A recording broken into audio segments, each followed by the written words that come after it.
Let's get started with how I smashed my Hyrox exam.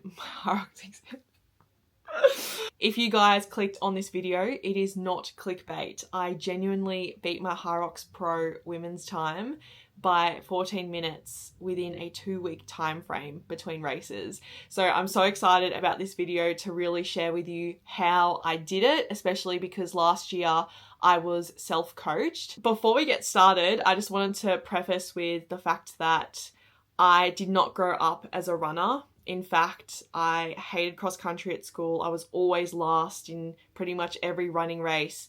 Yes, I did play sports, but running was just one of those things that just didn't come naturally to me. And I thought because it didn't come naturally, I was never going to be good at it. And I'm really lucky that I have picked it up later on in life. And I've really proved to myself that you can be really good at anything as long as you put in hard work. And there's no such thing as being born to do something. Like if you are willing to put in the work, no matter how hard it is, you can be great at anything that you want to be. Because I picked up running properly in the first lockdown. That's when I bought my Garmin and I became a bit of a runner. And then I went way too hard, way too fast, got injured, and then tried to pick it up again in 2021. And then over these last couple of years, I've done a heap of different events, from ultra marathons, 24-hour obstacle course races, different types of hybrid events, because I love being strong and being fast as well. Like, I hate using the term hybrid athlete, but I just love being strong and being cardio fit and just being able to do any event that I want to do. Let's get started with how I smashed my Hyrox time within 2 weeks. I was so excited when Hyrox came to Australia last year, because I remember in 2019 when I first heard about it and I was so pumped to try it out. I was doing more functional fitness kind of vibes, bodybuilding, but it was still a really cool event that I wanted to give a go. We've had lockdowns, all sorts of crazy things happen over the last few years. So finally came to Australia, and I didn't even have to travel that far because the first event was in Sydney, which is my hometown. Sydney was also a really cool location because there were so many amazing athletes, from professional CrossFitters to everything else in between, who were competing. So I decided to do the Pro Women's division because I knew that I could finish the event, but it was just a matter of how long it was going to take me. And I had this ridiculous goal of going an hour, 15 minutes to complete it. I remember telling all of my friends who came to watch, I was like, it's going to take me around an hour, 20 minutes, maybe an hour 15, we'll see. And it ended up taking me an hour, 41 minutes for me to cross that finish line. And I felt so dead and defeated. I had just come back from America as well, from doing another hybrid fitness event, and I didn't come back in the best mental space. I was a little bit deflated from my performance over there. I didn't have the best body image. I gained some weight while I was in America as well. So yeah, a couple of little things that weren't working in my favor, but to be honest, I just didn't really have the fitness to get an hour 15 anyway, no matter how hard I tried. The Sydney event was really good though, because it allowed me to obviously try everything out and really reflect. When I was on the train home from the Sydney event, I booked my tickets to go to Melbourne 2 weeks later to give myself some redemption, because I knew that there was like 10 minutes at least that I could cut off, not from even getting fitter, but just improving my strategy and technique. So let's just go through the race from the first station all the way to the end. I'm also going to pop on the screen a Sydney on the left-hand side and Melbourne on the right hand side, my results for each of the stations and running laps, so that you can really see the difference between the two races. And also I want to note as well, before we get into all of this, I am so aware that all of the Hyrox races are not completely identical, in that there's a different amount of laps that you have to do per kilometre. Some venues are like 2 laps, others are 3 or 4 laps. Venues differ from climate, things like that. Sled tracks as well are a bit different. Not a single Hyrox race is identical, but you can still progress and get better because there's still standards and the same stations all around. There's just a couple of little variables, unless you're trying to do a world record or something like that. Let's get started. I have my laptop with me, which has the times of Melbourne and Sydney, which you'll see on the screen. And I'm just going to go through each station, each run, one by one, compare, tell you what I did in Sydney versus what I did in Melbourne, just so that you can get a little bit more context, as well as just make it so much easier to understand. The first run, we can see in Sydney, I did it in like 3 minutes 40-ish. That absolutely blew me. In fact, I think that was my 1K PB at the time. The biggest mistake that I made in Sydney is that I had my Garmin on the normal running settings. So obviously being indoors, the GPS stuffed up. So when I was running, this feels a lot harder than normal. Like I'm going 5-minute pace, but I was actually going 3-minute something pace. I remember getting to the ski and I was skiing and I was just like, I cannot breathe right now. Everything is just hurting. What is happening? I feel hot and I really struggled. Running that first lap at that time really blew me up for the rest of the race, because I was spending the rest of the race trying to recover. How I improved in Melbourne is that I just nasal breathed the first kilometer, because I wanted to make sure that I was comfortable, in control, and just warming up for the stimulus of the race. I didn't want to sprint out and feel how I did in Sydney, because that was disgusting, and I never want to feel like that at the start of a race. End of the race, a little bit of a different story, but when you're just starting something that's going to take over an hour, it is not fun. Ski erg wise, I didn't do too bad in Sydney. I am a taller athlete, so the ergs are really fun, but also I've worked really hard to have a really good capacity on the ergs. In Melbourne, I went a little bit too conservative. I definitely could have gone faster. I think I was just a little bit too scared to blow up. Since then as well, I've also improved my ski erg technique, because I used to just pull. So I'd go all the way to the top and then I'd pull all the way down, which is what I see a lot of athletes do.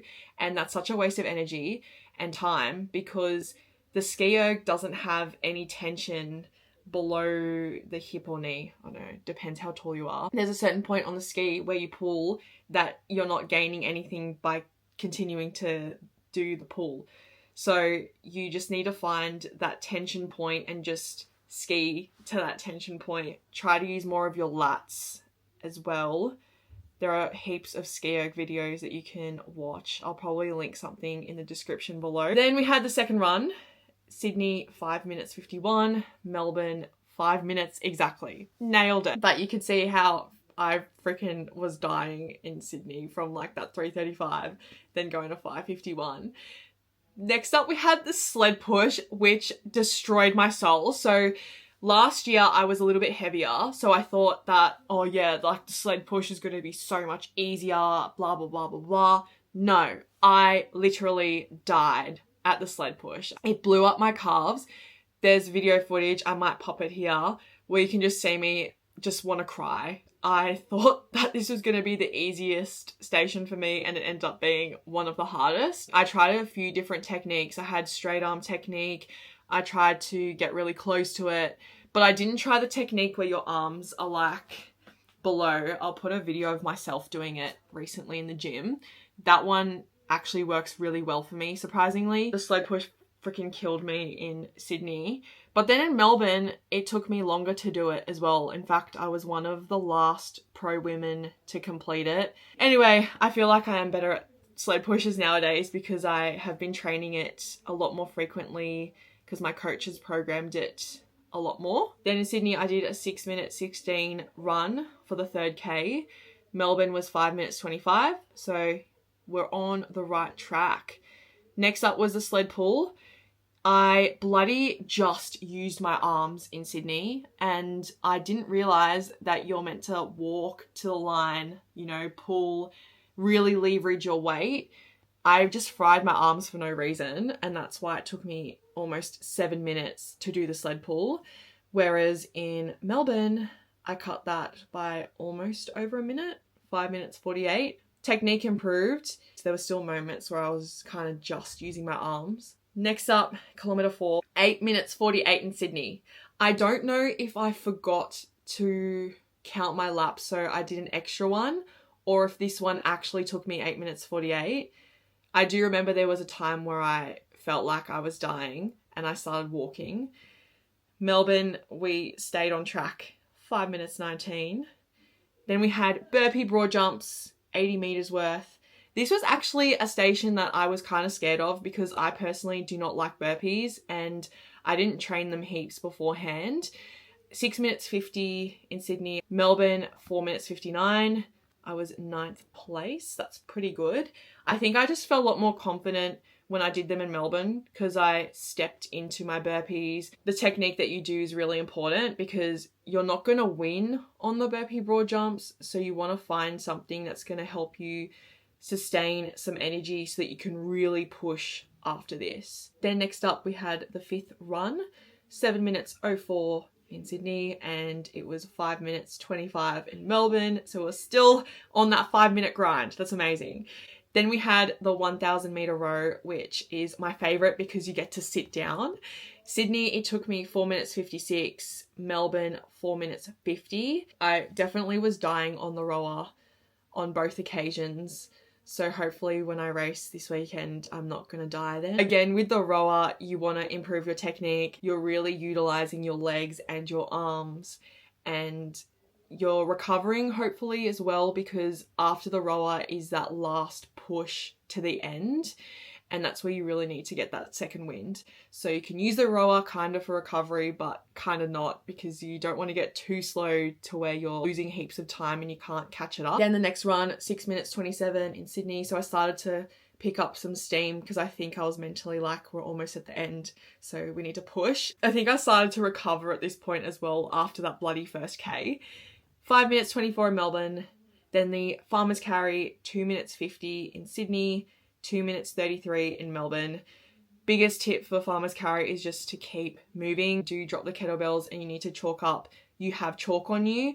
Worst thing ever is not having chalk and your hands just keep slipping and then you keep dropping it. I can't remember if I used hook grip last year, but when I do it this year, I will be using hook grip because that just gives me so much more leverage and I feel a lot more secure when I'm using hook grip. If you're not familiar with it, you basically tuck your thumb underneath and you go over like that. It's an Olympic lifting grip and it's something that I do a lot. So yeah, I'm very used to it, and you kind of do need to train your thumbs to withstand how uncomfortable it is when you start doing it. And with farmer's carry, just keep going. The faster you go, the faster it's going to be over. So just keep moving during those farmer's carries. The next kilometre, 6 minutes 17 in Sydney, 5 minutes 08 in Melbourne.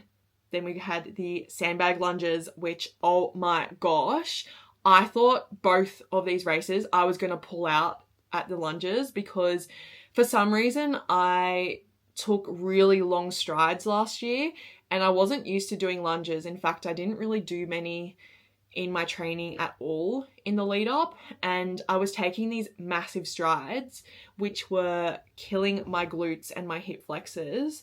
So there were times where I cramped up really badly and I had the sandbag on my back. Holy moly, if I drop this sandbag, I'm going to get disqualified. It took me 5 minutes 32 in Sydney and it took me 4 minutes 41 in Melbourne because I had that confidence. You know, I've done this before, we can do it again. But my legs definitely felt like jelly after those lunges in Melbourne because I was pushing it and I knew that I had gone substantially faster than Sydney as well. And lunges is another thing where you just want to have those consistent efforts. You just want to take those steps one by one, find out what your best stride is. If you drop the sandbag once, it is a 5 meter distance penalty. And then the second time you drop it, it's a DQ. So that's one of the stations where you really want to train up and be confident to do the lunges because it would suck getting that far into the race and then getting disqualified. And then the last run, which is straight after lunges, your legs are a little bit jelly. I did 6 minutes 41 in Sydney, 6 minutes 44 in Melbourne. And that was because in Melbourne we had an extra little loop that we had to run. So it was probably a little bit more than a kilometre. And then we went into wall balls. My wall balls in Sydney were shocking. I'm just going to say, first and foremost, I'm going to be honest, they were disgusting. I was barely getting below parallel and I was dying.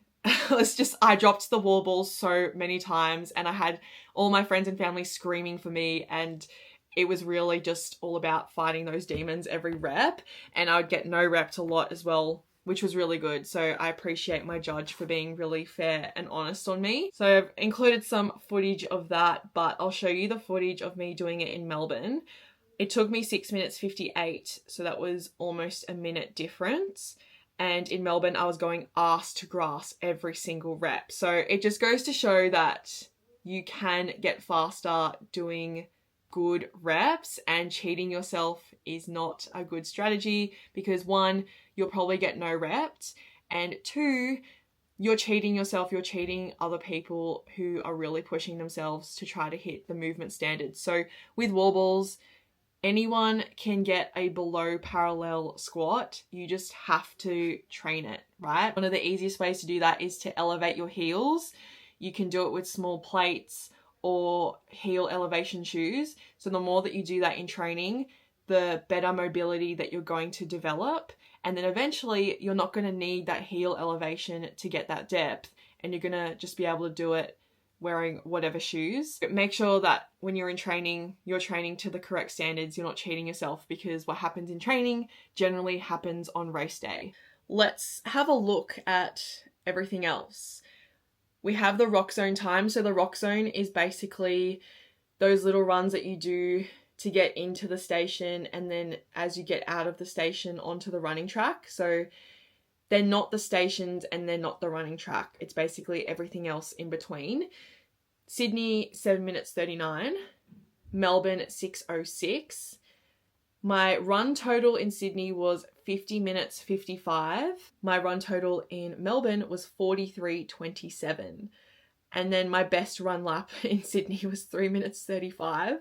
My best run lap in Melbourne was 5 minutes flat. So that just goes to show, don't smash yourself in the first kilometre or the first couple of stations, because the race isn't won in the first few stations. It's won towards the end. To compare Sydney, Melbourne, an hour 41 in Sydney, an hour 27 in Melbourne. And that was just 2 weeks difference, and doing 2 different strategies, learning from my mistakes and going in a little bit more conservatively. So key takeaways: your first Hyrox is not going to be perfect.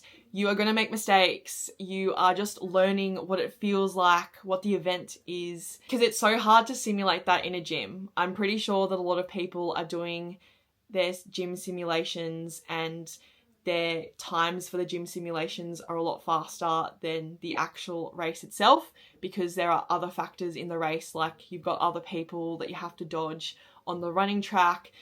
It's hot in that convention center. It might not be hot where you train. You have the rock zone as well to take into account. The rock zone is apparently around 800. It's under a kilometer. So you're pretty much running altogether just under 9Ks in a Hyrox. So that's something to take into consideration. If you're nervous to do a Hyrox, if you're nervous to do the pro division, to sign up to something a little bit harder, just go for it, man. Like, don't be afraid of coming last or not being the best, especially on your first attempt, your second, third, fourth, fifth, whatever, because life is just about learning. It's about competing against yourself. Doing hard things makes you so much better in the long run, because you learn what you're truly capable of.